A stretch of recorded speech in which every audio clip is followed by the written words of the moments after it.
My father was a foundling. I know. You're a Mandalorian. No, I'm not. So- Your ancestors rode the great mythosaurs. No, they didn't. Man, dude. I forgot to mention. Yeah, we should talk about. But first, hello and welcome to The Popcorn Isn't Real. I'm Leif Eric. I'm here with my brother Torvald. That's me. Welcome back, because guess what? We are talking more about. Well, this time we're going to focus more on the Book of Boba Fett. Yes. And so wait, our theory related to that.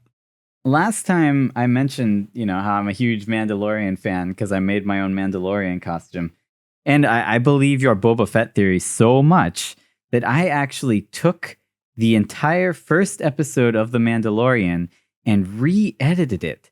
I did my own takes, like my own recordings of every single line that Din Djarin delivers.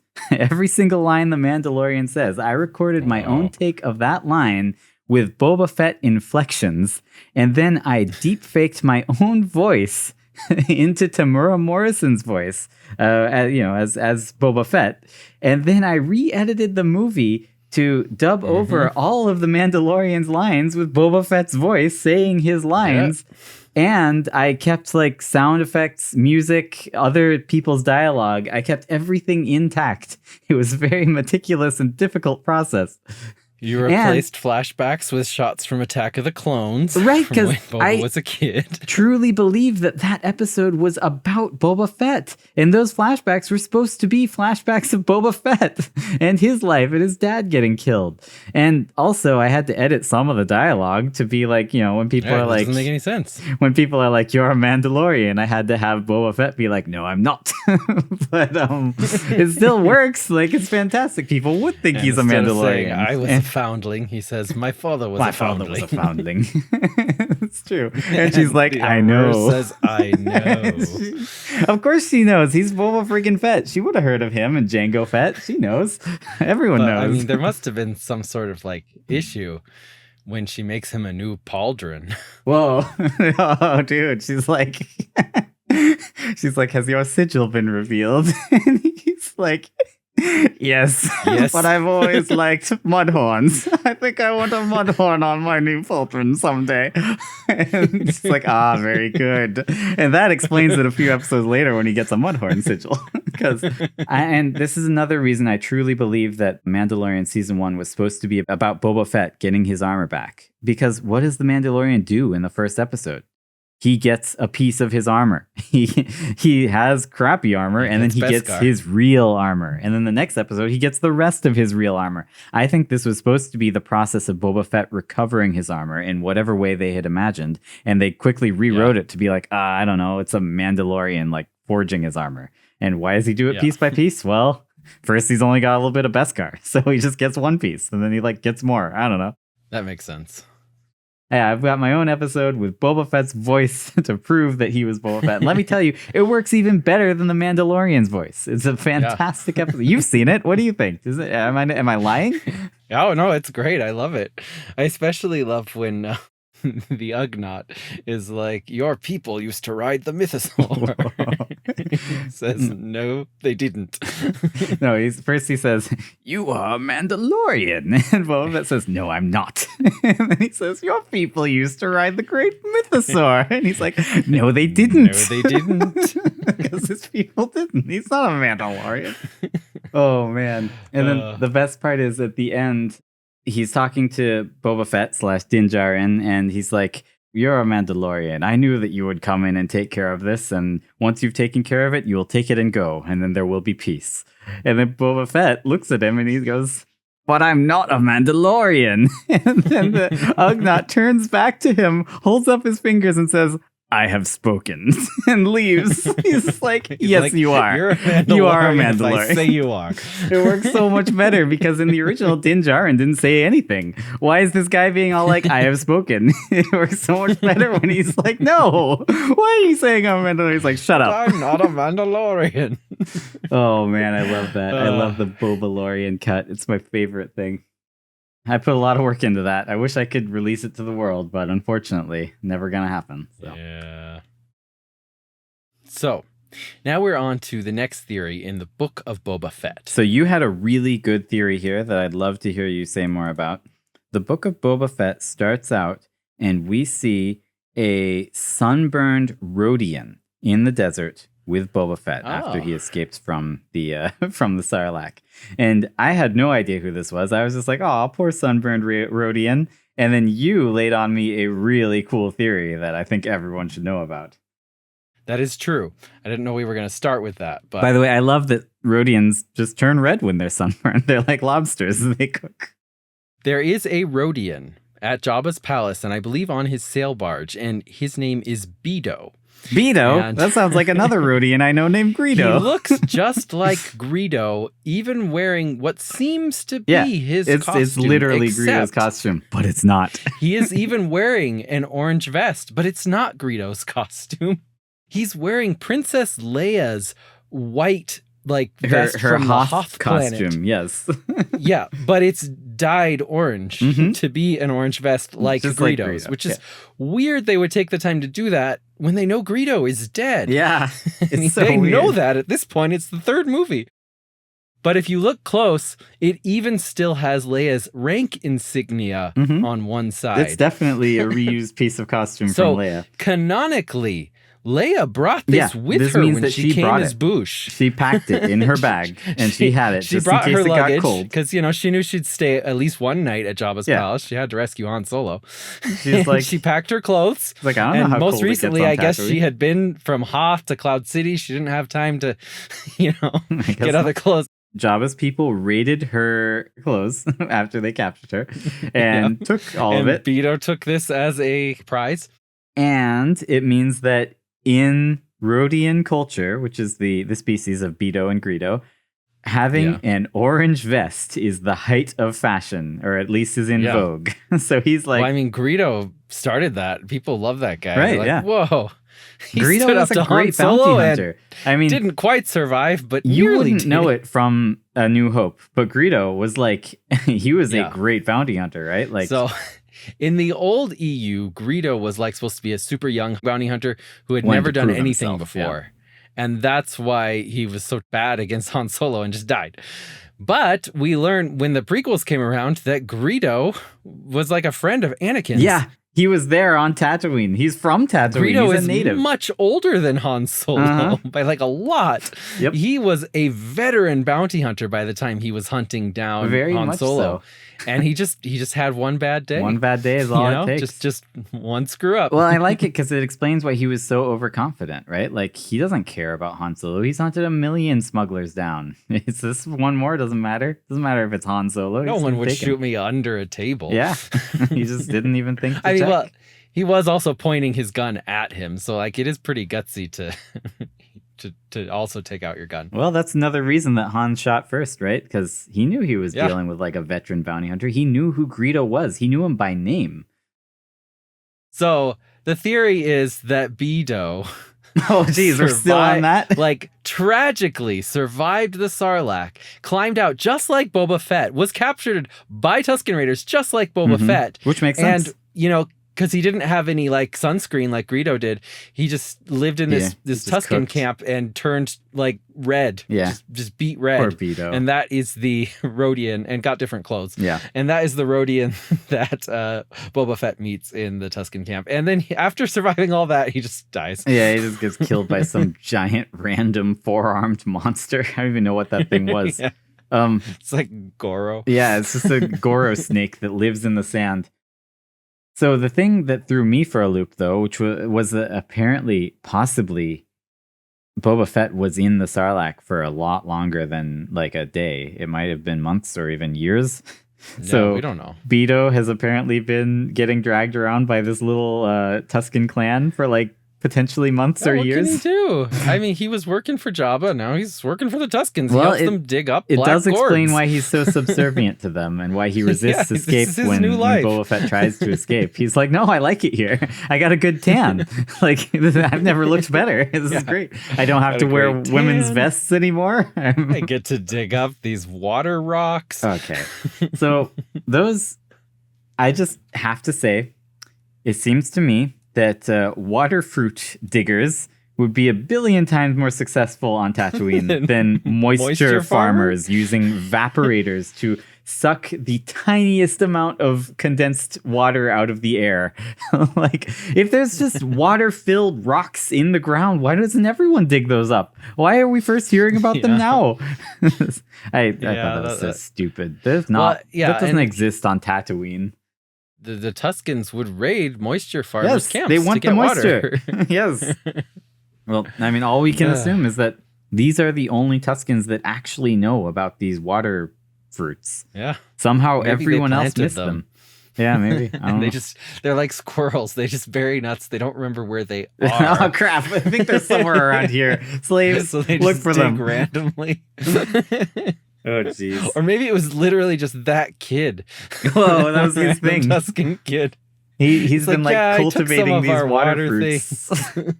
No, yeah, they're not fruits. He literally just put water in containers and buried them. And then Boba's like, Boba Fett yes, just water fruits. thinks they are. Oh, go. It's kind of weird though. The water doesn't taste good at first, but then you can never live without it. It's just old rotten water. It's the Tusken Raiders pee that he buried up. Oh no. Oh jeez. That's another thing that confuses me about Boba Fett's story. Was he inside the Sarlacc for 9 years? Because he definitely didn't spend 9 years fixing everything after he got out. Yeah, it's really confusing. I believe it is supposed to be that he spends several years with the Sand People before they all get killed. It must have been because it's supposed to have changed his entire life view. I know. It's dumb. I think it's a combination of the two. He was in the Sarlacc for a while, but he also spent a while fixing everything and just not getting his armor, even though he was apparently, he must have known where it was. He's standing right there. I don't know, dude. Something crazy happened to his brain. But we'll get to that. He's standing right there. He knows it's there. Why else would he be there? I know, it's really weird. I don't know what happened there. I mean, all you can say is that he must have had his brain muddled from the months and months of being in a coma inside the Sarlacc. Yeah.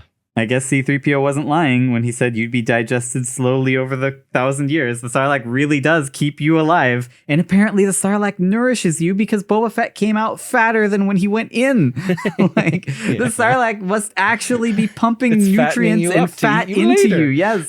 That was my favorite part, actually. I was like, wow, the Sarlacc is totally canon now. It's not his fault he lost his figure. No. Sarlacc. The Sarlacc did it. It was fattening him up. It wanted a good meal. You don't eat a barf like that all at once. No. It's Boba Fett. Even the Sarlacc knew who Boba Fett was. It's I gotta enjoy this guy.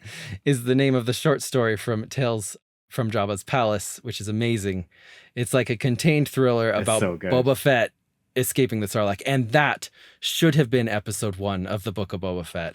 I appreciate that they probably kind of had some awareness of that story, because there are parts of the Book of Boba Fett that are similar to that story. Instead of Dengar nursing him back to health with the help of Manaru, it's the Sand People kind of taking the same role. Well, what's the actual theory? So if you've watched the Book of Boba Fett, you might just be thinking what were they thinking? Yeah. Oh my goodness. What is going on here? This is crazy coming from Jon Favreau and Dave Filoni, the people who made the Mandalorian, which is a great Boba Fett show. How could they make such a horrible Boba Fett show? Yeah. So I can explain why Filoni did what he did in the Book of Boba Fett. And I'm going to blame most of this on Filoni. I know Favreau is involved. So let's just refresh ourselves with a story. Now, this story is going to sound familiar to you. A beloved Star Wars villain falls to his death. He inexplicably manages to survive. He's taken in by a secretive, weird society of mystics. These mystics help him get back to full health using strange rituals. Showing no character continuity, this person decides to become a crime lord for no reason. He tactlessly fights anyone in his way to gain control of an already existing crime organization, while taking every opportunity to crap all over the old canon. He talks and monologues a lot, despite his character being popular for his mystique and talking very little. He recruits a group of colorfully clad expendable idiots to do his bidding. Once in charge, he seems unsure what to do with himself and mostly sits around doing nothing. Now, what story is this? Sounds like the Book of Boba Fett. It sure does. But this is, you guessed it, the Book of Darth Maul. What? Wait, what? Yes, Filoni already told this exact story once. This isn't the first time he's resurrected a fan favorite character who died too soon. Oh, you're right. So, ooh, okay, I see where you're going. So, let's go over those events again. Maul and Boba are popular villains who died too soon. Now, side note, Boba is like ridiculously more popular. Like it's hard to overstate how much Boba like popularity he has. Just saying, you're not downplaying Darth Maul's popularity, because I know he's popular. No, people like Darth Maul. Yeah. But like Boba Fett is on another makes level. He is the most money on merchandise. He is the most popular Star Wars character besides Darth Vader. The main sometimes characters. Surpassing Darth Vader, depending on the year. But yes. No, it's crazy just how his character endured from 4 lines of dialogue and like 6 minutes of screen time. Yeah. So Maul and Boba both die by falling to their deaths. Same manner of death.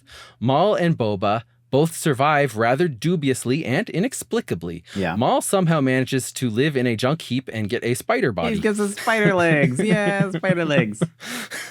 Boba digs his way out of the Sarlacc with his hands. We don't know how. I don't know how. They didn't show that. It just kind of happened. They should have just taken the short story from Tales of Jabba's Palace really and made it have. into an episode. It would have been amazing. Anyone with half a brain would have done that. The only way you wouldn't have done that is if you think you're just so amazing that your stupid story is better than someone else's already established story.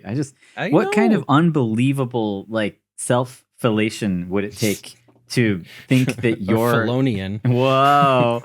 No, you'd have to have the mind like of an absolute narcissist to be like, my fanfic is better than the actual canon, so I'm going to make mine canon, right? Like, yeah. Now, they are both found and taken in by a secretive group of mystics who heal them. Maul is taken in by the Night Sisters, who do mystical rituals to give him a new lower body. Boba is taken in by Tusken Raiders, who do some mystical rituals involving him eating a lizard through his nose. Yeah, that was fun. I think I just ate your lizard. That was a good line. I like that. I love how casual he is about it. He's like, he's just like, sorry, like that was an accident. Like, dude, they gave you that lizard and it crawled into your nose. Nothing about this is your fault. Well, no, it's great because he's more worried about like the fact that their gift is gone than the fact that an animal just crawled into your head. Like, he's like, oh man, I'm so sorry, guys. Not like, get it out of me. Is this have you ever eaten anything through your nose? Well, yeah, this is Boba freaking Fett. This is all old hat to him. Like, it happens, guys. Sorry, I just ate your lizard through my nose. Now, both Maul and Fett, defying all consistency for their character, decide to become crime lords for no reason. Yeah. In my opinion, this is one of the worst arcs of Clone Wars, yeah. Is when Maul does this. So wait, everything you're saying about Darth Maul, just for clarification, everything you're saying comes from the Star Wars, the Clone Wars TV show, the animated show. So and this that all show comes from the Clone Wars. As we know, and as we talked about in the previous episode, that show was helmed by Dave Filoni. Is that right? That's correct. Right. And Dave Filoni, I think, is key to a lot of your theories as pretty much the guy with the keys to the entire Star Wars universe at the moment.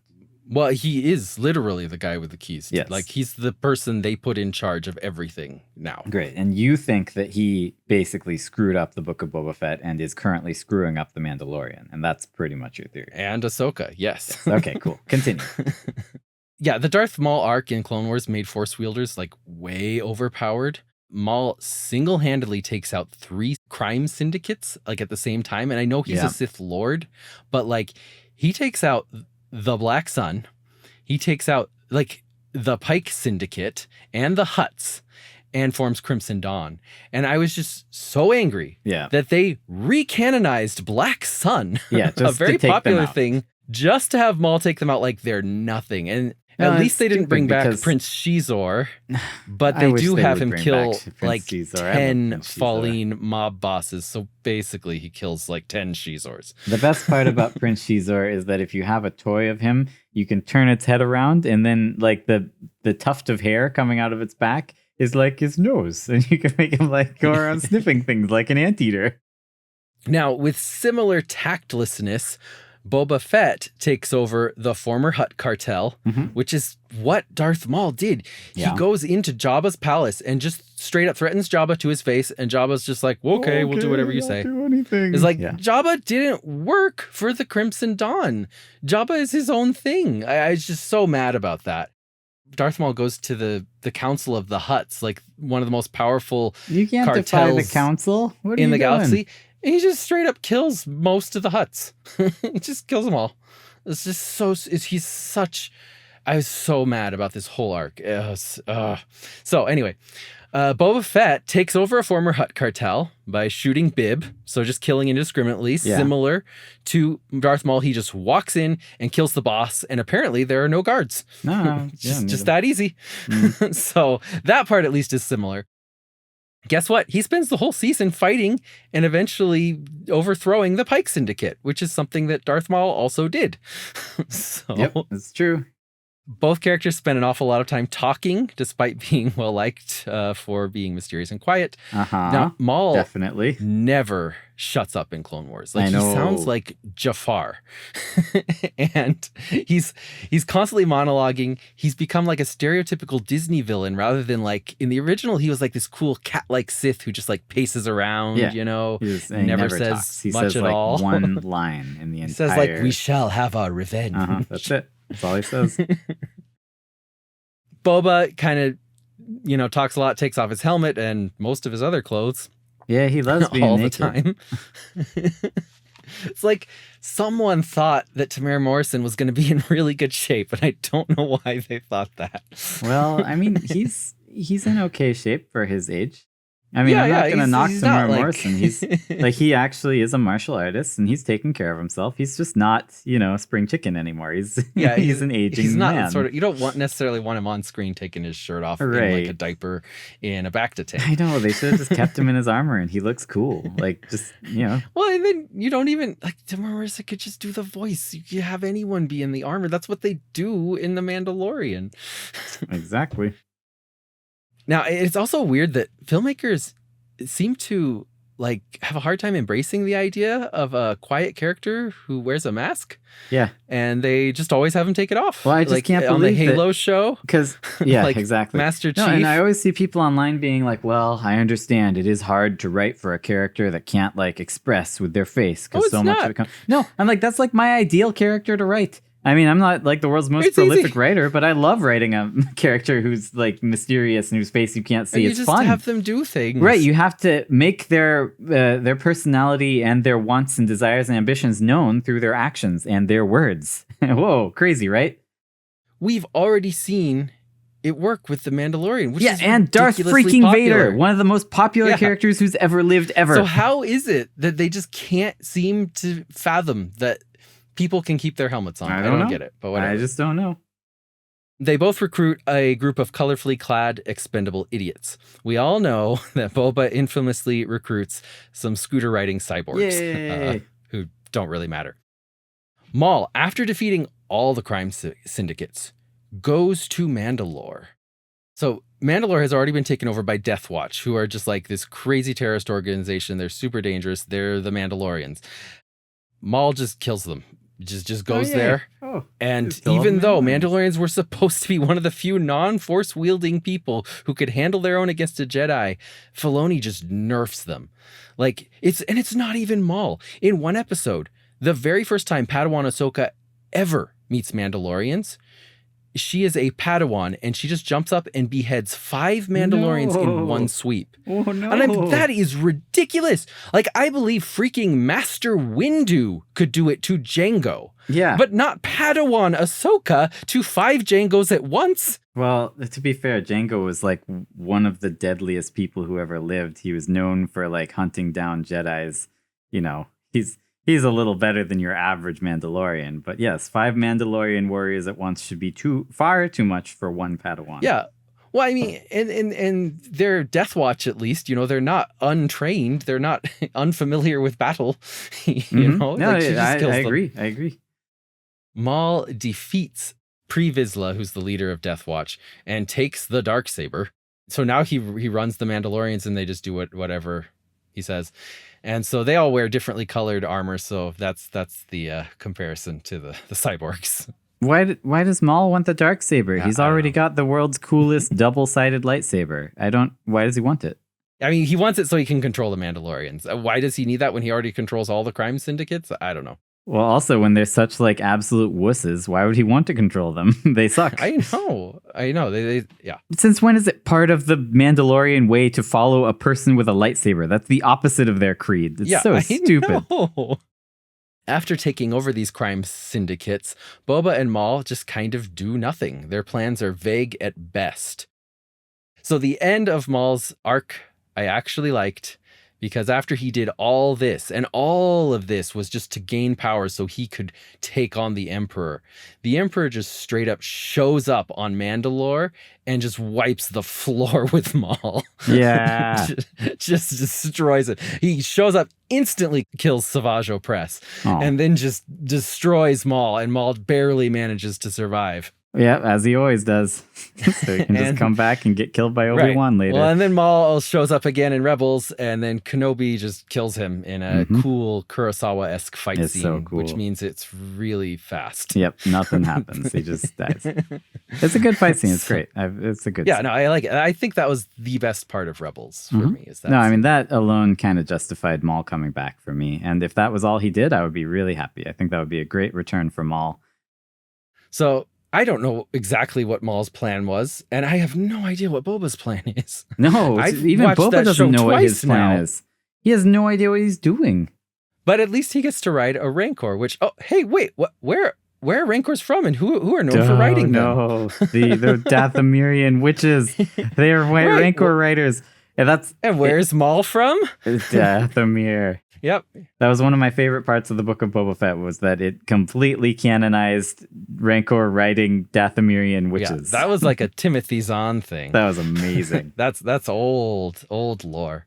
Dathomirian witches riding Rancors? That's a name I haven't heard for a long time. A long time. As a writer, sometimes you do get brought into a project and you end up recycling some old storylines. Why would you be brought into the Boba Fett project if you have to recycle a storyline? You should have something good to go for a character of this gravitas, right? Like, this is Boba Fett. He's the world's most popular Star Wars character at times. I mean, I know Filoni is beloved and Clone Wars is great, but I think Filoni is good at certain types of stories, maybe Jedi stories and war stories, but just like not bounty hunters and Mandalorians, apparently. I had already seen the Book of Boba Fett. And then I was watching through all of Clone Wars in chronological order, and I watched the Maul thing, and it just hit me. And I was like, this is the Book of Boba Fett. Mm-hmm. Yeah, this sounds is the same story. They just recycled it. That's my theory, is that they just recycled Darth Maul's story. But I don't necessarily have an explanation as to why, and maybe we can. I think the why is just that Filoni's not very creative. I can't say that. So, I mean, there are other elements in the Book of Boba Fett, and I know that Filoni, he talks about how George had a love of Westerns. He talks about how they try to incorporate kind of these Western themes into Boba Fett. And so that's, I think, where you can kind of explain a little bit of the Book of Boba Fett, is that they're trying to shove together a bunch of Western tropes. So Boba Fett is the new sheriff in town, right? That's kind of the whole, for whatever reason, he's taking over Jabba's throne, but he is acting like a sheriff, right? He's walking around town. He's trying to keep the peace. I just have to say, everyone hates him. I've said this to you before. This show would make a lot more sense if Boba Fett was the new sheriff in town, but he's not. Yes. He's the new crime lord in town. It would make so much more sense if he was like, because he's a bounty hunter. He is all about law enforcement. That's his thing. Well, he works with the law officers in various groups to hunt down people who are lawbreakers.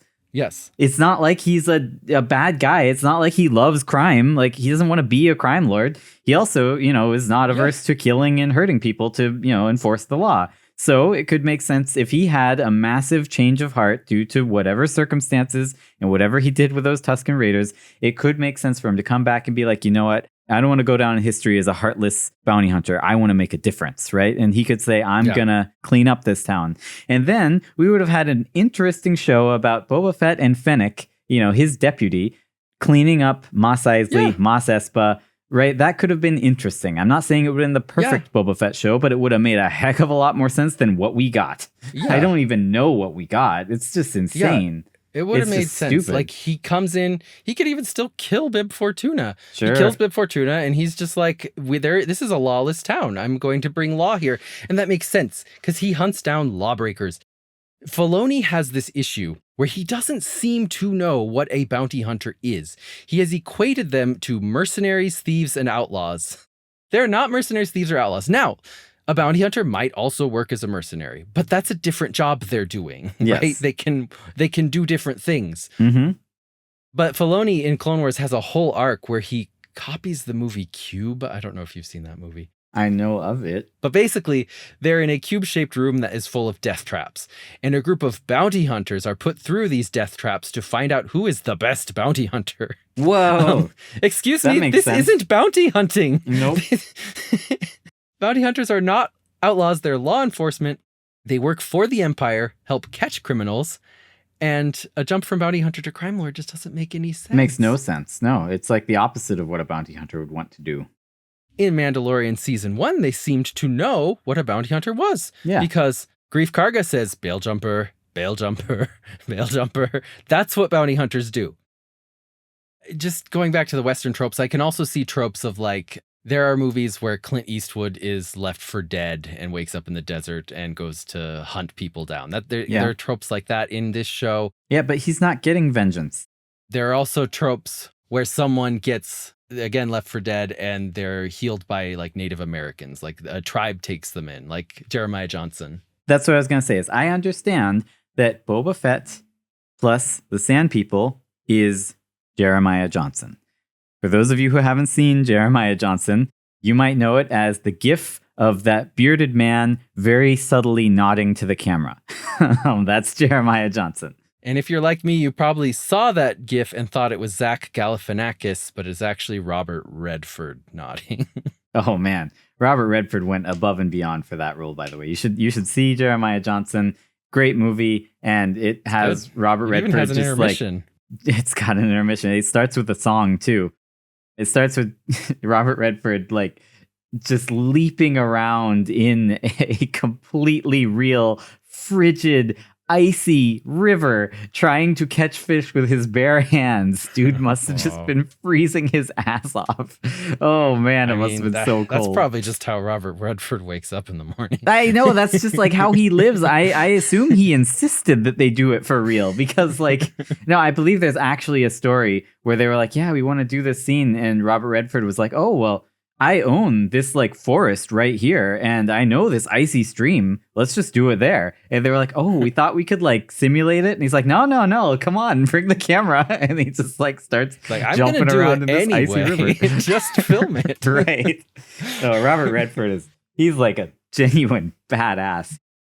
But I get that Boba Fett and the Sand People is like a modern space retelling of Jeremiah Johnson, except that as far as I remember, Jeremiah Johnson didn't come back into town and kill the local mafia boss and then try and become the world's nicest crime lord. It's not what he did. No, what is this? They're mixing together a whole bunch of Western tropes and they don't make sense together and they're not good together. And also none of them are what anyone wanted from a Boba Fett show. No. Because we already have what we wanted from the Boba Fett show. It's called The Mandalorian and no one would have minded a second Mandalorian show. Especially when The Mandalorian is currently so far removed from bounty hunting, which is what we want from Boba Fett. Mandalorian Season 3 had no bounty hunting in it at all, so Boba Fett could have taken that torch up. I mean, in my opinion, Boba Fett taking up the mantle of the bounty hunter TV show would have freed the Mandalorian to become what he really wants, which is the Mandalorian and Grogu show, learning about Mandalorian stuff, right? Like, yeah, that would have been great. Doing anyway. Yes. I can see maybe like their logic of like, but we can't just do the Mandalorian again. Yeah, except the Mandalorian isn't this anymore. He's not bounty hunting. All I can think of is that they really don't know what bounty hunting is. Because that's They the only reason don't. that you wouldn't make a bounty hunting show about bounty hunting. I mean, it'd be the really greatest have thing ever. No idea. They're so confused. I mean, there are so many examples from Clone Wars where they do stuff with bounty hunters and it doesn't make any sense. So like, I also have a theory that Filoni just hates Boba. I think he just despises this character. I don't know if that's true. He's talked about him in interviews and he doesn't seem like he hates him, but you know, his actions speak otherwise. Deep seated in his heart, he's like, oh, Boba.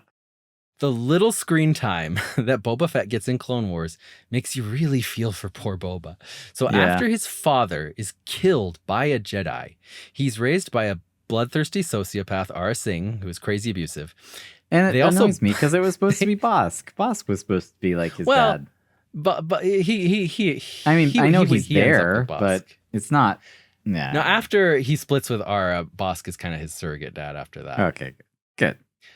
But also in one episode, they blow up the Slave One, and they never explain how Boba gets it back. Like he's a good mechanic. He just fixed off it screen, but like there's a lot of smoke and fire.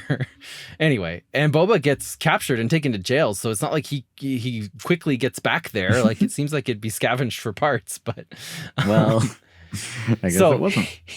This is great. He's captured and put in jail by the same Jedi who killed his father, Mace Windu. No, Mace Windu. When he tells Windu, "I can never forgive you," Windu, being the great Jedi Master, rather than saying something like, "You don't have to," wise old Windu looks at him and says, "Kid, you're gonna have to." Whoa, you have to forgive me. I'm gonna make you. I think this is implying the Jedi are corrupt, and Windu will pull some strings to get Boba out of jail. If and only if he pledges allegiance to Windu, maybe? Either that or he is implying that he is so far up his own butt that he truly believes he is the one force for good. And he's like, if you want to be redeemed by me, the Messiah, you must forgive me. Whoa, right? Like, that's the only way. Which fits with the Jedi's attitude. The one who forgives you. No. He thinks the opposite. He's like, you need to forgive the Messiah for killing your dad. Oh, gee. So in jail, he gets beaten up by Obi-Wan Kenobi, of all people. Oh, no. The peace-loving monk of the Jedi. Bosk comes to his rescue and is like, "You got a problem with Boba, you've got a problem with me." Yay, Bosk. I love Bosk. He's so cool. Does he get his arm chopped off? Please tell me he gets his arm chopped off. No. Unfortunately, they're not in that episode enough to really do anything. Okay. Somehow they escape. I don't know how. They don't show that. And Boba, at like 12 years old, somehow manages to cobble together like a little group of bounty hunters, like his own little posse.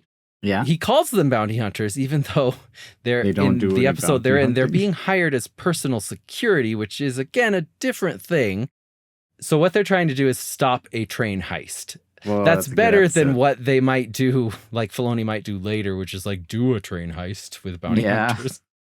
He brings Asajj Ventress onto his team. You're describing an episode of The Clone Wars, the animated show. You're not describing an episode of the Book of Boba Fett. Just in case our listeners haven't seen either if you're of these not shows. Following. So Asajj Ventress is on his team, but she betrays him. She attacks Boba Fett. She's a Sith Lord, and he's 12 years old. Yeah, doesn't matter. He can take her. She locks him inside a chest and sells him as a sex slave to a gross underground mole king, like Thumbelina style. Well, that's a problem. Yeah, I'm not making that up. So a mole king has ordered a mail order bride, and Ventress takes the original mail order bride for herself, I guess, and sells 12-year-old Boba Fett to the king as the mail order bride. She gets money for it, and he's not even human. He probably doesn't even know the difference. No. He just thinks this is his bride. Well, I mean, he never tells us how Boba gets out of that situation. Just like he never told us how he gets out of jail. Like, he just constantly puts Boba in terrible situations and leaves him there. He hates this guy. Or maybe he loves him. He's like, yeah, I could put this guy in any situation. You know he'll get out of it. Maybe. Boba as a sex slave to the Mole King is the end of his arc in the Clone Wars. That's the last time we see him.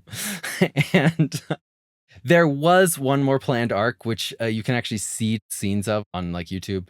They're not fully rendered, but it's about Boba Fett having like one last face-off with Cad Bane. Does that sound familiar? Whoa. That would be epic if they ever did that. So I think that the version that they did in the Clone Wars deleted scene you can watch is better than the one they did in Book of Boba Fett, even though it looks terrible. Oh, yeah? Because first of all, Bosk is there, and Oh, good. even though Bosk is working for Cad Bane, Bosk like steps back and he's like, "Kid, I'm gonna stay out of this one. I'm not gonna fight you." All right. I mean, the score keeper wouldn't have it any other way. Yeah. Instead of Boba killing Cad Bane with a freaking gaffy stick, which is like, oh yeah, that's his iconic weapon, the gaffy stick. They just have like a classic Western showdown where they both draw and then Cad Bane falls down dead. And Boba also gets shot, but hey, he's wearing Mandalorian armor. Yeah, good. Good for him. So talking about the Book of Boba Fett now, I feel like bringing Cad Bane back was a cool idea. It's cool to see him in live action. He's a good character. I love He's pretty when chilling. he shows up and just kills Cobb Vanth. Like, I mean, that was the best thing he could show up and do. I think he looks so cool in live action. Like he just looks great. Cool. He looks like, really good. I actually agree. never really liked the way he looked in Clone Wars. I feel like he looks No, I love goofy, I love his like Amish hat that he wears. Yeah. It's good. It's really cool. And also in Clone Wars, he has like a weird, maybe slightly racist accent. And luckily they got rid of that for the live action. He just sounds like, a cold Western killer. The only but that I will give here is, and this probably comes from me just being like a really old school Star Wars fan, I feel like Cad Bane is cool, but why not like Bosk or Dengar or Zakuss Forlum or IG-88? Like, where are the classic bounty hunters? I'll tell you why not. Because Dave Filoni created Cad Bane. He did not create the classic bounty hunters. I know. Everyone wanted Dengar or Bosk or even like Forlum. No one wanted Dengar. People did want Bosk. No, Simon Pegg wanted Dengar. I know. Oh man, I wish. But yeah, at least Bosk. Come on. Bosk is like very surprisingly popular. People love Bosk. I'll never forgive them for doing a Boba Fett show without Bosk. In like the first 3 episodes, Boba Fett does nothing to build up his crime syndicate. No. He has like a fight with the Hutts, and then the Hutts just leave, and then the Hutts just like give him a Rancor for no reason. He didn't beat them, and he didn't impress them, and he's done nothing. I don't understand. They sent Chrysanthemum after him, and he beat Chrysanthemum, though he didn't. He totally lost to Chrysanthemum. Yeah, he totally lost. Well, and Boba Fett loses like every fight he gets in this show. Yeah. But I don't understand why anybody is giving Boba Fett the time of day. Like the first episode starts out with people giving him tribute. Why are people giving him tribute? He's done nothing. He has nothing. He's a man in an empty room.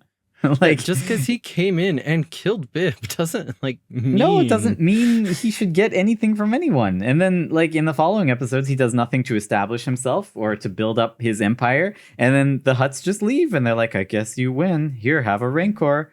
Why would they give him a Rancor? What?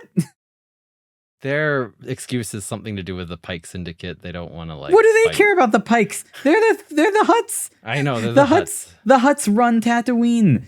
There's no way they would just be like, okay, Pikes, take the planet. We're leaving. Yeah, no, it doesn't make any sense. It's stupid. It was so dumb. All I can say is, I could not believe it when Boba Fett commanded 8D8 not to torture. I was like, that's his job. That's so insane that Boba Fett is like, well, I've got a torture droid. You be my advisor. You tell me how to do protocol. Tell me how to interact with people. And you're not allowed to torture. Don't torture. That's the one thing you can't do. That's like commanding Anakin to sit down on the council, but not to be a master. It's outrageous. It's unfair. Oh, gee. It's an affront to nature. Let me tell you. Gonna go psycho on all of them one of these days. He is. Like seriously, Boba Fett's setting himself up for trouble. You can't command 8D8 not to torture. That's his job. That's what he does. It's programming. Sorry. It's like telling it's like telling C-3PO to impersonate a deity. It is, yeah. Whoa. Or telling him to translate ancient Sith. He can't do that anymore, I guess. Boba Fett is making like less than no effort to run his crime syndicate. And it feels like a massive insult to Jabba, who seemed to be working very hard. Seems like Jabba was working way too hard. He could have like done a lot less and gotten by, apparently. He came all the way himself to Hangar Bay 94 just to talk to I know. Han Solo, who was already getting hunted down by Greedo at that same moment. He was on the ball. He even went out and attended pod races, which I was hoping they would like have at least like the remnants of a pod race at some point, because we're on Tatooine and he's like the crime lord. There's got to be some kind of pod racing. I understand if it's not in vogue anymore, but there's got to be like some scrappy illegal pod racing circuit. But no, there's no pod racing anymore. It's gone. Oh, someone in one of the recent shows, gosh, maybe it was Ahsoka. Someone in one of the recent shows had a poster of Sebulba. And Whoa, that's pretty cool. That's great. That's so cool. Whoa. You had asked me, why does Boba call Bib Fortuna that bloated pig who betrayed me? Yeah. Because in what way did Bib betray him? Yeah, he didn't double cross Boba Fett in any way. He, like, judging from what I've seen in the Return of the Jedi, Bib Fortuna was like nothing but hospitable and kind to Boba Fett. He just took care of him and brought him to a nice party and, you know, employed him. Does Boba think Bib Fortuna like set off his jetpack and sent him into the Sarlacc? Couldn't have been like Han he Solo. Can't believe that stupid Han Solo did it. He's like, it must have been Bib Fortuna. He did it. The only one powerful enough to defeat me. Yup. I just don't get it. What does he have against that Bib? bloated- He seems to hate him. So I have a theory. I think Boba Fett is referring to himself when he says that bloated pig who betrayed me. He's talking about how the Sarlacc fattened him up into this bloated pig that he doesn't want to be, and how he's been betrayed by himself. It was really he's like, I've who gone defeated native. himself that I've day. become a Tusken. It's his fault he fell into the Sarlacc. It's his fault he took so long to get his armor back, get his ship back. I don't know. You're right. He betrayed himself. I want to talk a little more about episode 3, because that's when they had the infamous and legendary scooter Vespa chase. The Vespa chase. Wow. So it's like they watched The Fast and the Furious and we're like, let's do the exact opposite. I guess. I mean, I heard tales of this Vespa chase far and wide, and I have to say it met every single expectation that was laid upon me and then some. Like, this race could not have been slower and like it's more crazy how they managed tedious. to make a high-speed chase so slow. Well, but the weirdest thing to me is that we know they can do speeders. We know they can do speeder chases. They did one in the Return of the Jedi, like It's in very the 70s. Yeah. How did this happen?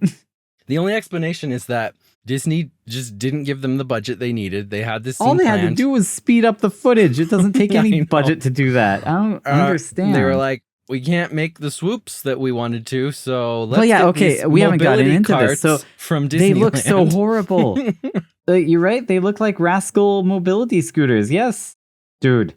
I've got a story about this. So one time when I was walking around at Disneyland, a couple of people scooted up to me on some scooters that looked suspiciously exactly like these Vespas.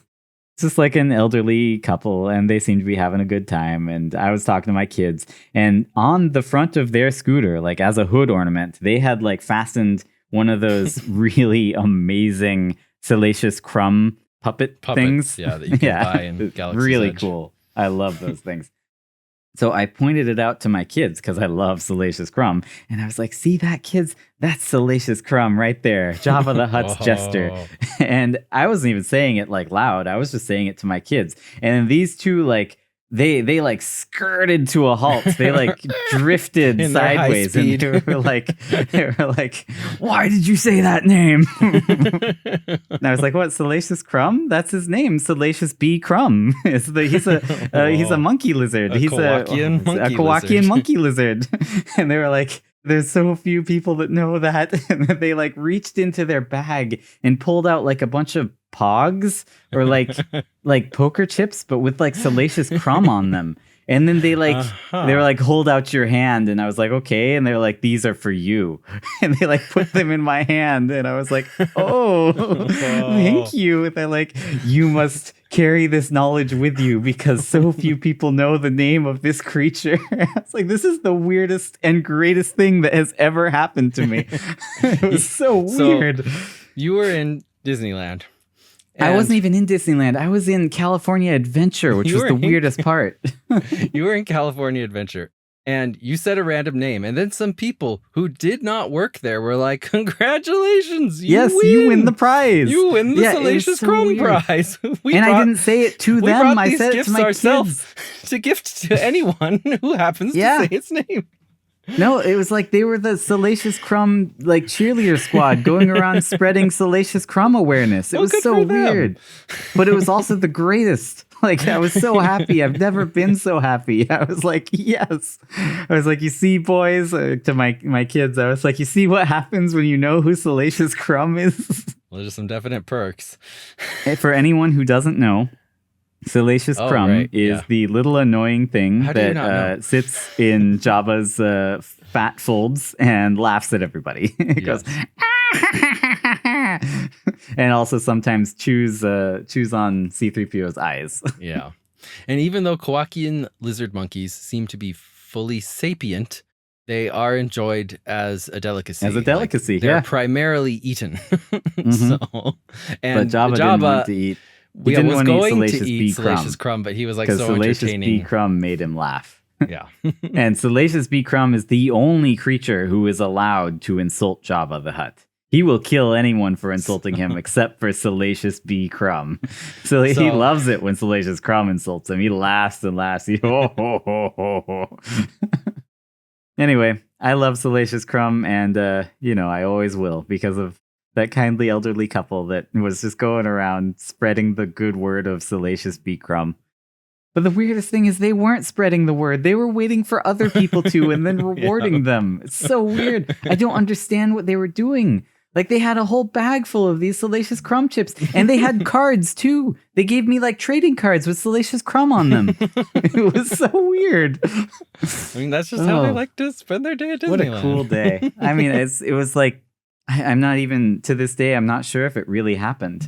Yeah, they're like just the salacious fairies that I don't know. Show up. That makes more sense than what actually happened, doesn't it? Like,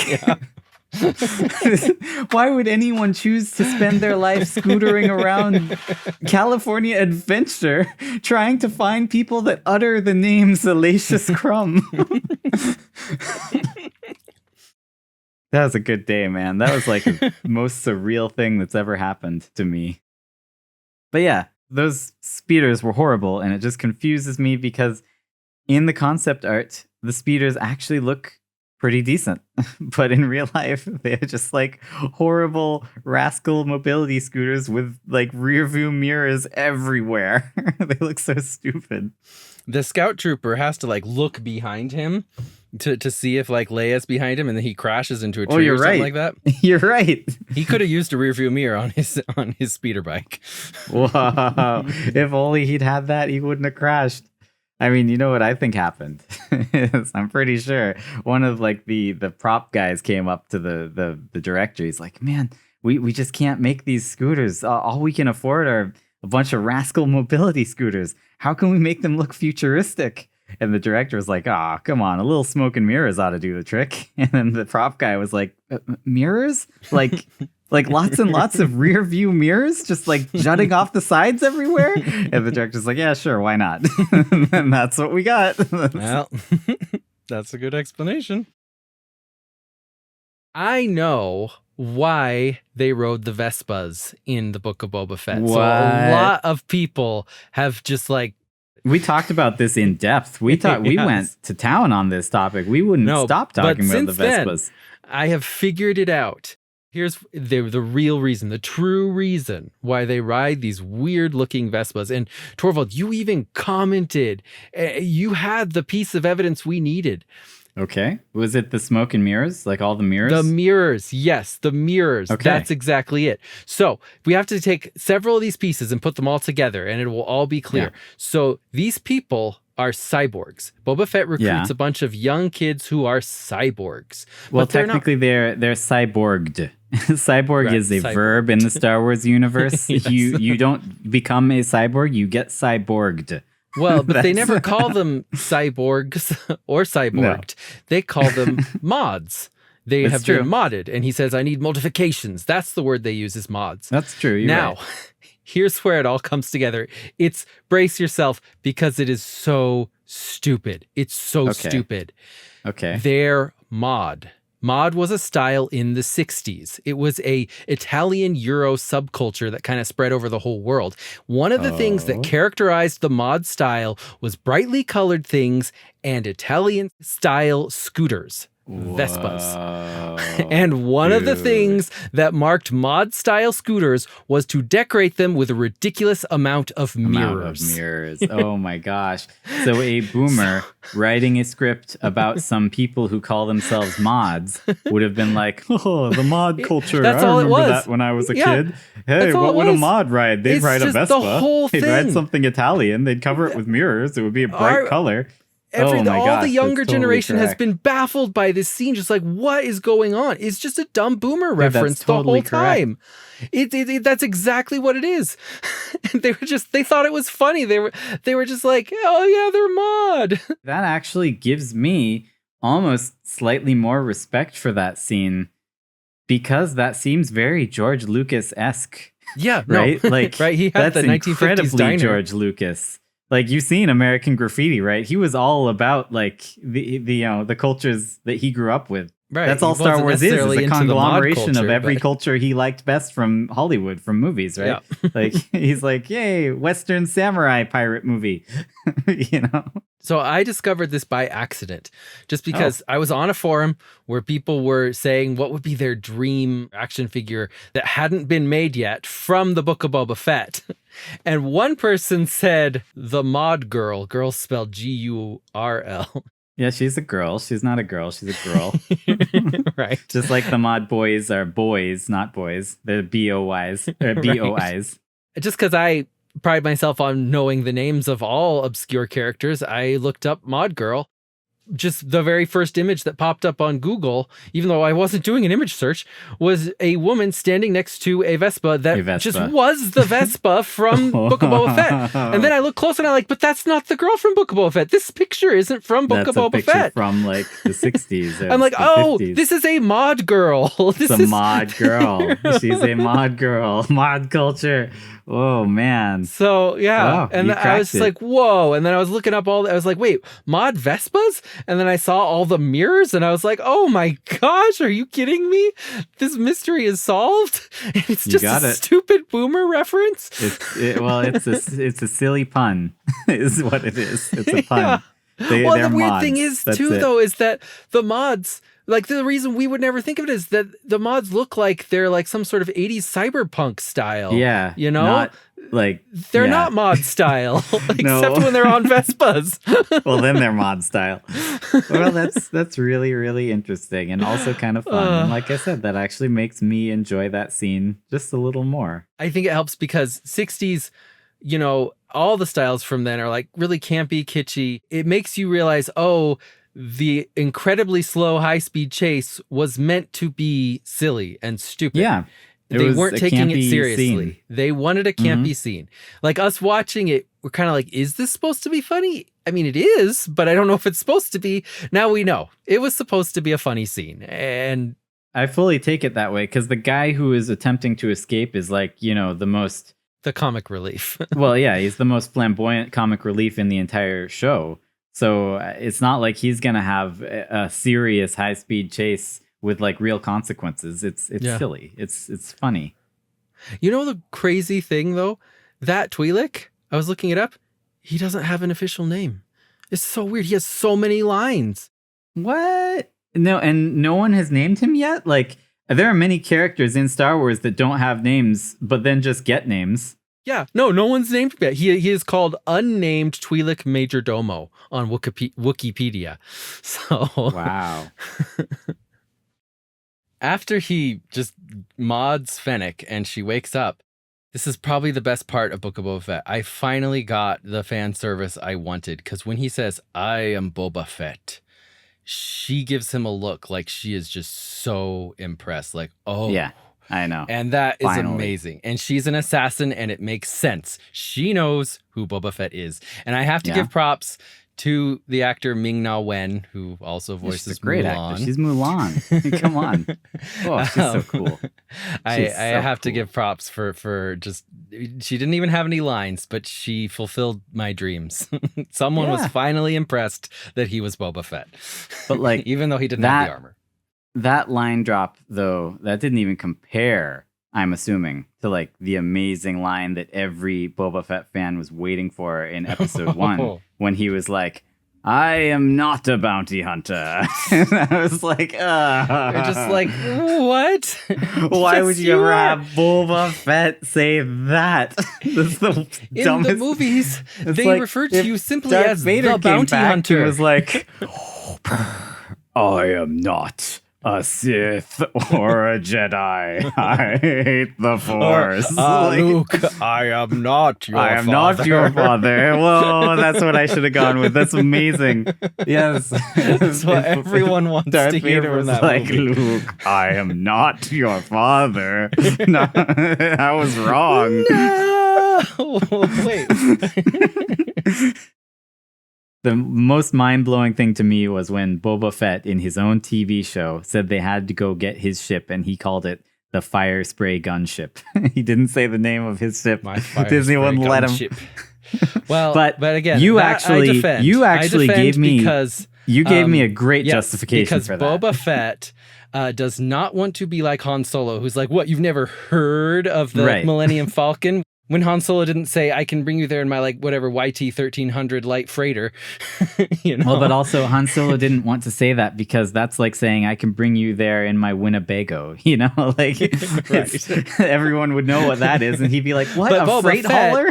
Did not want Fennec to be confused. If he said, "We got to go get my slave one," she'd be like, "What are you talking about?" But she knows what a fire spray gunship is. Yes, and also, I mean, I get that. I completely understand. He didn't say. He also didn't want to confuse her and make her think they were gonna go get something that was completely different from what he actually wanted. Because there are slaves in Jabba's palace. Yes, and he survived the Sarlacc's belly, so he might have been saying, "Hey, maybe Ula survived the Rancor's belly. Let's she's go still in there. We got to get her out." Slave one. She's my number one.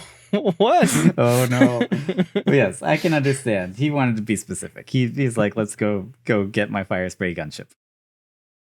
As they're sneaking in to Jabba the Hutt's palace to liberate the fire spray, they find out that 99, the torture administrator bot, the Queen of Durasteel, the Mistress of Mayhem, those are literally, canonically, her titles. Yes, and she is actually the one in charge of all droids at Jabba's palace, or she was.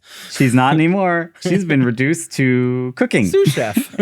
Yeah, not even the head chef. She's is not the the sous head chef. I'm just like, why the massive demotion? Like, the only thing I can think of to justify this is if... No. I think that 99 always had ambitions of becoming a chef droid.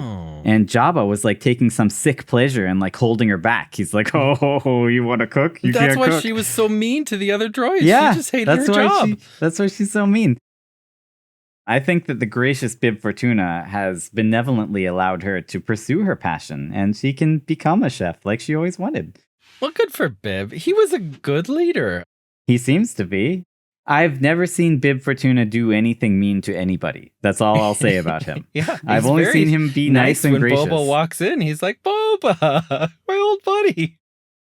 You asked about the actor who voiced 99 in the Book of Boba Fett, as well as like kind of her backstory. So 99 is still a female droid.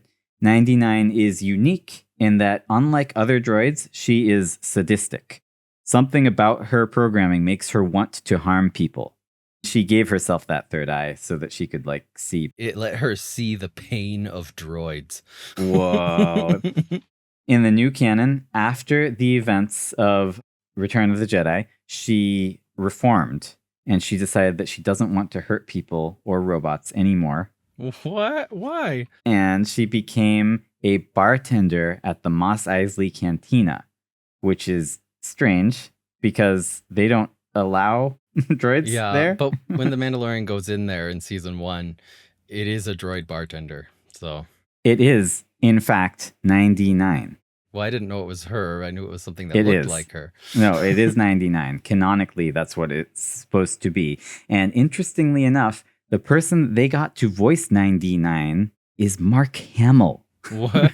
Oh. Yes, that's in The Mandalorian. I think that it would have made more sense for that not to be 99. Well, yeah. But they say that it is. And they say that the droid working in Jabba's palace that looks and sounds just like 99, working where she used to work, is not 99. They say this is a different droid. So maybe she had to like sneak out. She had to like That's build what I think. I think she's like working a double life or something. I don't know. For that she had tortured off of other droids so she could escape herself. The person who voiced 99 in the Book of Boba Fett was Sam Witwer, and he clearly was like, he lived for this. He's been waiting his whole life to voice 99. And in an interview, he specifically said that this is 99. And he said that he carefully measured his line readings against the original 99 line readings to match her cadence. He did a good job. He did an amazing job because he voiced her. I take his word for it. This is 99. That is 99. The one in the cantina isn't 99. I didn't think it was when Mando comes in. I mean, according to, Filoni and Favreau, that was 99, and this wasn't. I choose to believe the opposite. I choose to believe that was some other droid at Mos Eisley Cantina, and that this is 99.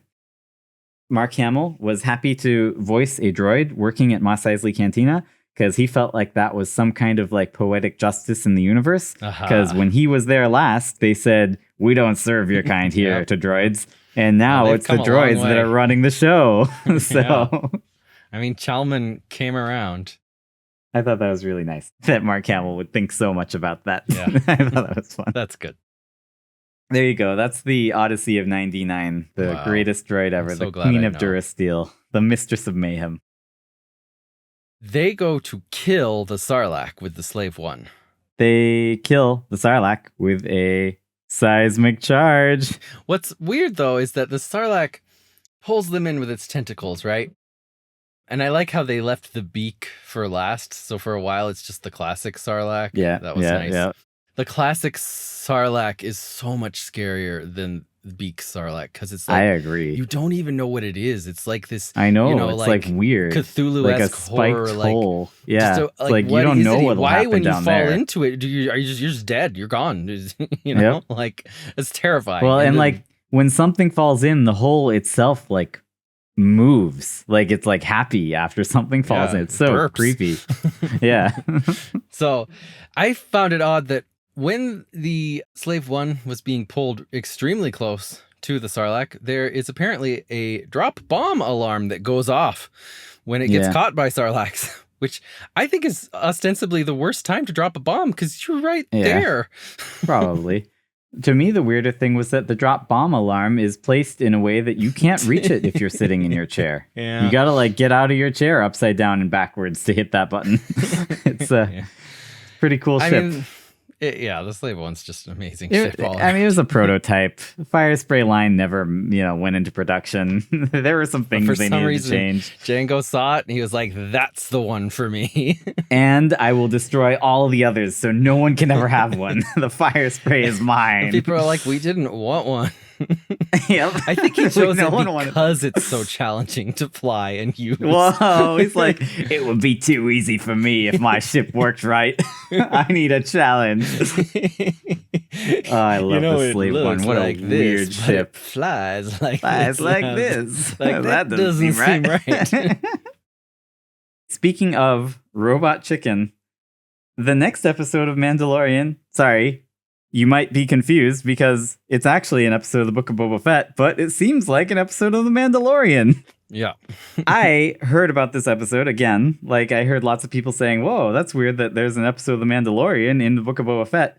I didn't realize that people were not exaggerating. And if anything, they were selling it short. Mhm. Like, this episode, not only does Boba Fett not even make an appearance in his own show, but also it's jam-packed with actual Mandalorian plot. Yeah, you need Like, to watch it.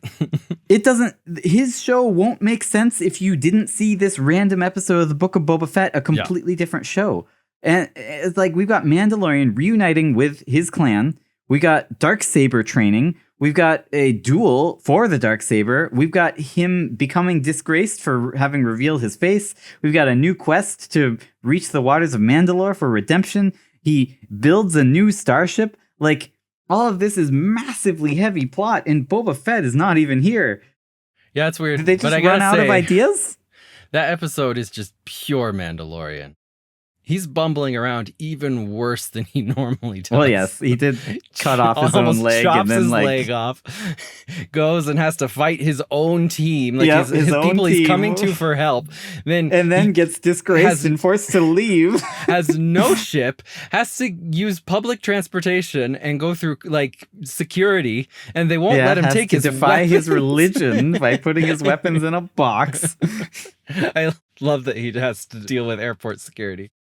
He bought another Razor Crest and he shows up and it's not a Razor Crest. And he's like, screw you, give me my money back. And she's like, no. And he's like, okay, I'll take it. Yeah, he just takes whatever she has. It's like an ancient Naboo starfighter. Like, Yep. they weren't widely but used, it's I so imagine, fast. because they're not that good. It's so fast. Yeah, but who cares? All of them can go past light speed. They have hyperspace. I know. It doesn't matter how No, fast this one it can is like at do sublight hyperspace speeds at sublight speed. It's so good. It doesn't make It's, any like, great. sense. Well, and it's horrible for a bounty hunter because it has no space. Can't even I carry know. cargo. Where are It you can gonna- barely carry Baby Yoda. It's so bad for him. I It's think not that's the whole ship that reason he they didn't needs. have him hunt any bounties in season 3. This episode ends with the lady asking him how the ship was, and he gets out and says, "Wizard," which can only be a Whoa. reference to, Robot Chicken. Right? That's Yeah. all it could be. No one says wizard until Anakin brought it back. So- and now Mando's bringing Yeah. it back. So Robot Chicken has So- an amazing series of Star Wars episodes, and yeah, in it, Anakin often says the word wizard. he really likes Well, that to word. describe cool things. It'd be pretty wizard. At least it restores my faith somewhat in the writers if they've seen the Yeah, legendary they've Robot seen Chicken Robot Star Chicken, Wars yeah. stuff. Maybe that explains the Boba Fett series a little bit, because that's kind of what he does in Robot Chicken. He just comes back to Jabba's palace naked and dances Yeah. around. And dances around, dude. You're right. That's what He Boba dances does. around naked. But in the Robot Chicken, he does take his helmet off, and he looks even better without the helmet. He's alone, What's though. that? Like, You want a bit of boba? looks like you got your hands up like you're begging, begging you're for a little begging. bit of boba. That is my favorite Boba and favorite Boba voice. It is. He's a fantastic Boba Fett actor, that voice actor. Voiced by the amazing Breckin Meyer. Yeah. What other quotes does he have? You almost make me drink my spit. Wow. Drink my spit. I'm going to shoot you now. I was so glad that for the face-off between Cad Bane and Boba Fett, they did allow Boba Fett to beat Cad Bane Yes. all by himself. Yeah, I finally. was so worried they would have someone come and save him. Yeah. Because that has happened in every other Yes. fight he's been in for this entire show. So he finally got to actually win a fight, and it was with Cad Bane. Yeah, and it's like an old enemy of his, so that's kind of cool, I Yeah. guess. All the goodness of that episode was kind of tainted by the fact that at the very end, Yeah, you they got- have to show Cobb Cobb Vanth Vanth in the is back of the still tank. alive. Okay, I thought for sure, 100%, I was dead set on, oh boy, it's gonna scroll over there and show those 2 Gamorrean guards in the Bacta tank, like having a Fifth Element moment. That would have been so hot. Oh my gosh, that's what they wanted to do. I'm so sad. Those guys were so loyal, and they just got pushed off a cliff. I thought for sure they would come back. They were like my favorite characters in the whole show. They tried so hard. Random little naked pig boys. I know. I love those little naked piggies. They're so great. They're green little pigs. Like, I just felt like they needed to have someone die for the gravity.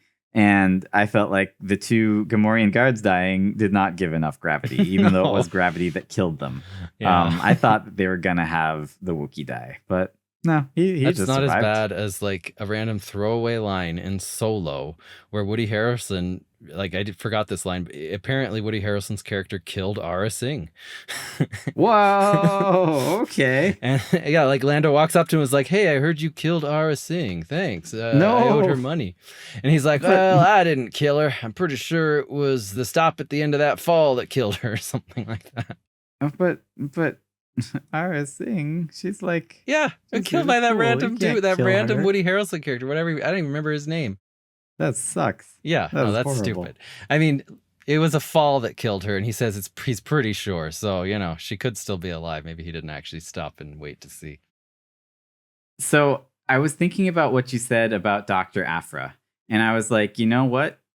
100% at some point, someone will be given the reins of a live-action Star Wars property for sure, who has roots in Dr. Aphra's story. And they will work her into a scene to canonize her completely. It's going to happen. If you were ever given the opportunity to work on anything Star Wars related, what you need to do is you got to beat them to the punch. You have to include Dr. Aphra before anyone else can. And you need to do it in such a way that the main character of whatever you're working on, let's say it's Boba Fett Season 2, he needs to, the very first episode, Fennec is like, "Okay, Boba Fett, let's go talk to those Hutts." And then he's just out of nowhere be like, "Yes, but first I have to kill Dr. Aphra." And then he opens the door and she's sitting there and he shoots her in the face. No explanation of who she is. He just kills her and then they walk away. And then you cut to another scene with like a subtitle that says 2,000 years later. And it's just a gravestone that says Dr. Aphra killed by Boba Fett on this date. She never came back. Exactly. Because that's the only way you could permanently kill a Star Wars character. Because I was like, even if you had Boba Fett kill her, someone would write a comic where she like gets up and crawls away and actually it wasn't a killing shot. So you have to have that extra scene where there's a gravestone and it specifically says she was killed. And then you could even follow it up with like maybe someone digging up the grave and being like, "Yep, that's her in there," and then closing it. I don't know. That would probably be too far. But anyway, there you go. That's how to canonize the death of a Star Wars character. And that's the only way. Because otherwise someone will bring them back.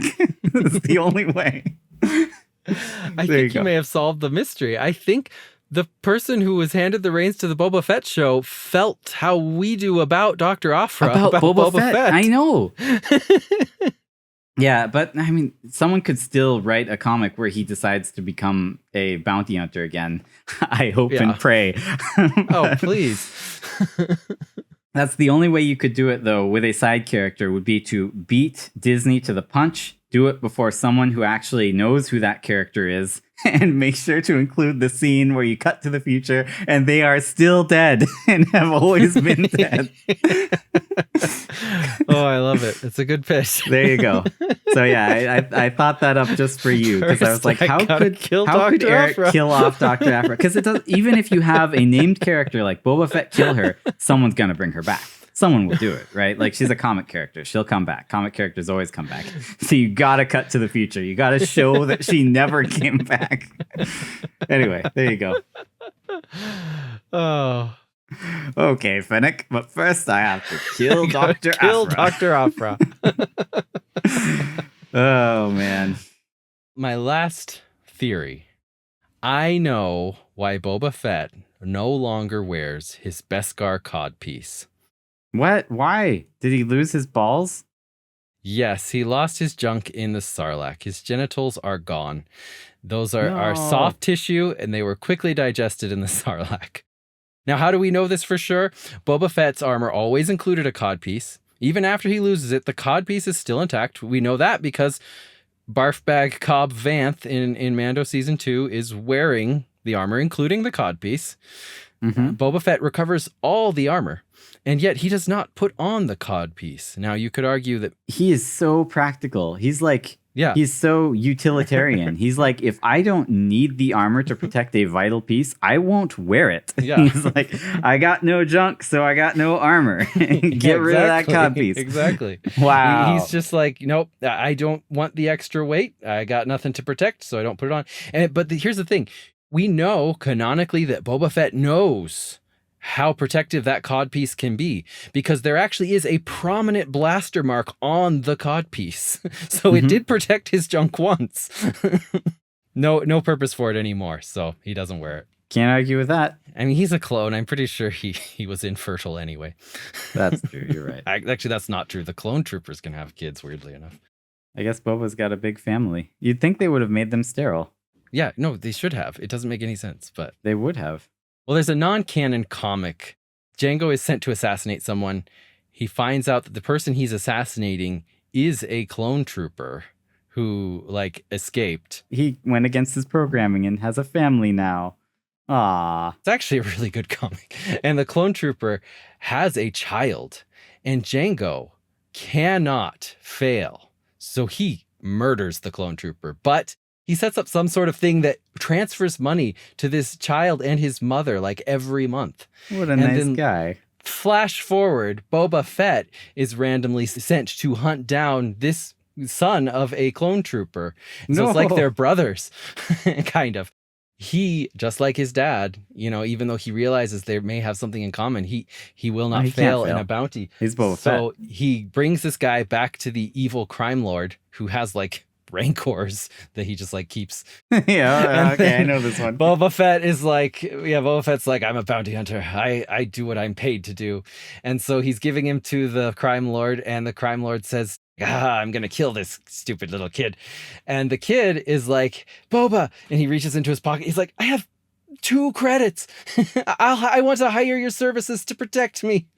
and then the crime lord laughs like, the great Boba Fett would never work for so little money. And Boba says, I accept. He takes out the entire crime syndicate and takes out like 2 rancors. Whoa. And then Boba Fett would do anything for any amount of money. The kid is like, thank you, Boba.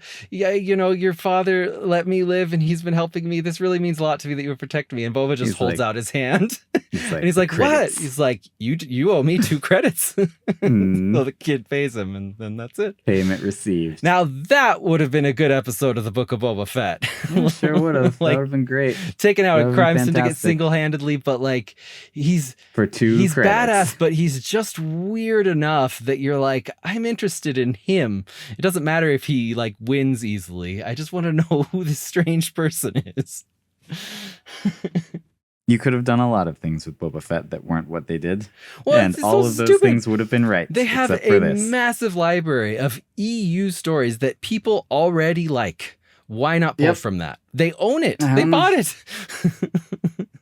I just have to say, I'm surprised at the end of the Book of Boba Fett that somebody didn't like walk up to Boba Fett and be like, so who are you? Are you a bounty hunter? Are you a crime lord? Who are you? And then he said, I'm Boba Skywalker. Because that's what everyone does nowadays. I mean, he was standing right there on Tatooine. There's no reason he shouldn't have said that. He should have, and he could have buried his gaffy stick and become a Skywalker.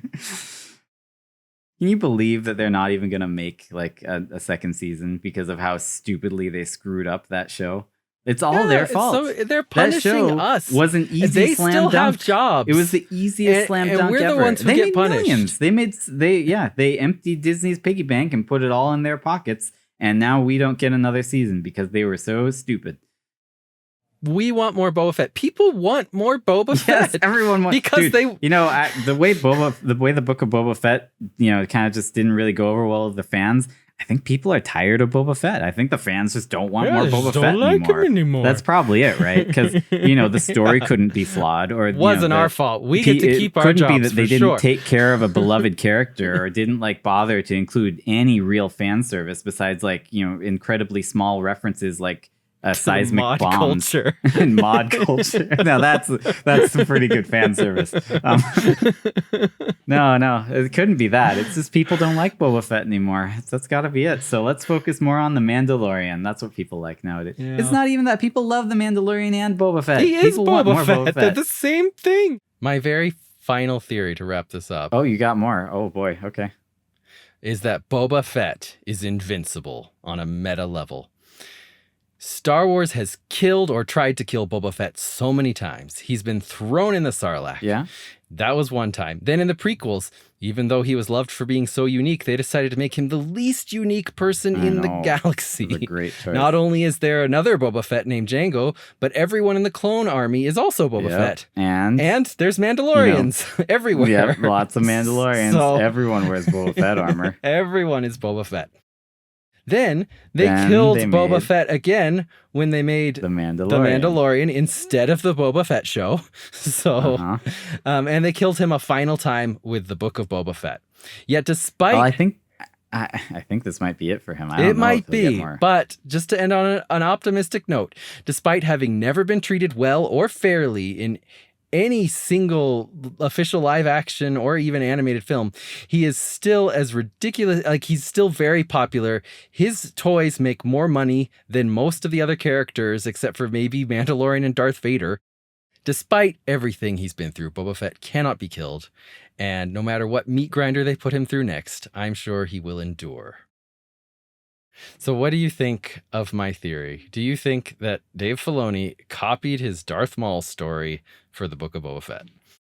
No, that makes a lot of sense. I actually didn't know that much about Darth Maul's story in the Clone Wars. And looking at his story and comparing it to Boba Fett's story, it's the same story. Yep. It's the same. I mean, the moment-to-moment stuff is different, but the story beats are the same. So, it's the same story. Yes, I know that the Book of Boba Fett, the showrunner, is listed as Jon Favreau. And, of course, everyone loves him because he created The Mandalorian. But Filoni is the one who is in charge of all of Star Wars. And he's also listed as an executive producer on this show. And if you don't know this, in TV speak, producer can mean a lot of things. But if you're one of the bigger producers in TV, you are a writer. If you're an executive producer, you are often one of the showrunners. Executive producer can also mean a lot of other things. Maybe you're not. But Filoni, in this case, most certainly was, because he reused his Darth Maul storyline.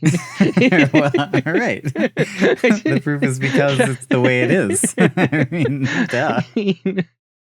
If you like our podcast, you can support us on Patreon. We really appreciate it. You can talk to us on subscribe, Twitter. Leave a review. You can comment on our YouTube videos. We like that. And until next time, the popcorn isn't real.